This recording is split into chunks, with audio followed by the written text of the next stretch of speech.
So yesterday we reported on a story of Donald Trump holding meetings in the Oval Office, basically talking about the potential implementation of martial law in the United States, at least in the swing states, with regard to the last election. That Trump and some of his cronies were looking at ways to impose certain legal restrictions on the freedoms and rights of individuals and the states and the local governments to basically inspect the voting machines and these sorts of things, because they feel that will help shift the election to Donald Trump and away from Joe Biden. Now, of course, we know Donald Trump lost the election. It's over. Biden won the Electoral College. He won by 6-7 million votes, and it's over. He'll be president in January. But these attempts are still happening. And what's really clear is that while Donald Trump is trying to downplay it, earlier today he basically tweeted, "This is fake news. This reporting from the New York Times and Axios is fake news. I never had such talks." That's a lie, because the sources we're getting about these talks are from the Oval Office. They include people like his chief of staff, like some of his legal advisors and counsels that are saying these people are trading in dangerous talk right now.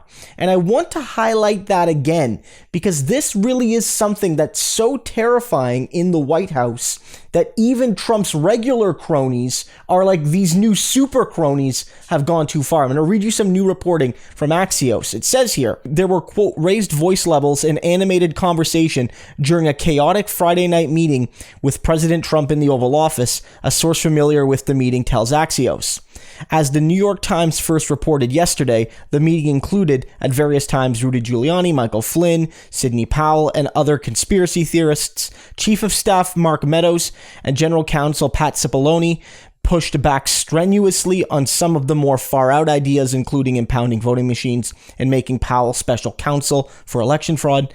It's basically Sidney versus everybody else, the source said. This is why voices were raised. There is literally not one mother effer in the president's entire orbit, his staunchest group of supporters and allies, who doesn't think that Sidney Powell should be on that first rocket to Mars. These are his hardcore defenders. This is one thing that has united people. And so what you can see is very clear.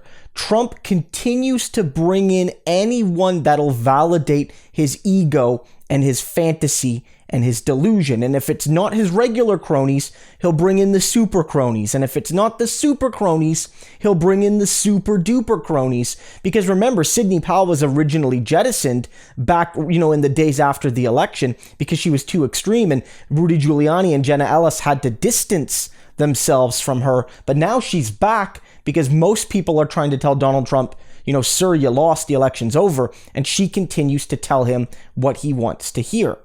Now, you might again be saying to yourself, why are we continuing to cover this horror show? Biden's going to be president soon. We should shift our focus to that.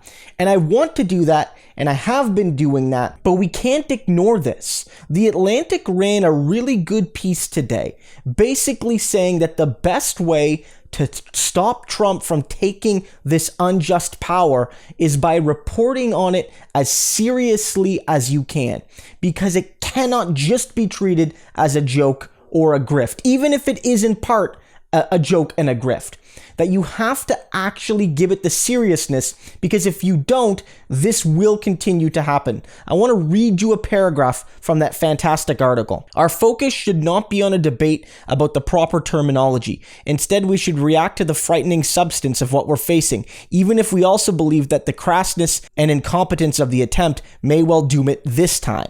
If the Republican Party, its self-entrenching minority rule on many levels, won't stand up to Trump's attempt to steal an election through lying and intimidation with the fury the situation demands, if the Democratic Party's leadership remains solely focused on preparing for the presidency of Joe Biden rather than talking openly about what's happening, and if ordinary citizens feel bewildered and disempowered, we may settle the terminological debate in the worst possible way, by accruing enough experience with illegitimate power grabs to evolve a more fine fine-grained vocabulary. Act like this is your first coup if you want to be sure that it's also your last. And so this is what I've been noting. The mainstream Democrats have not been taking this seriously enough. It's really only the left. Remember, Bernie Sanders was one of the key voices in warning how this would go down exactly. And he was bang on correct about how Trump would do it. And we're only lucky that the election was so much of a landslide against Trump that it didn't really matter. But keep this in mind. People don't want to have this conversation, but it needs to happen. The American president is trying to kill democracy. And until he's out of the White House, this is still the number one story.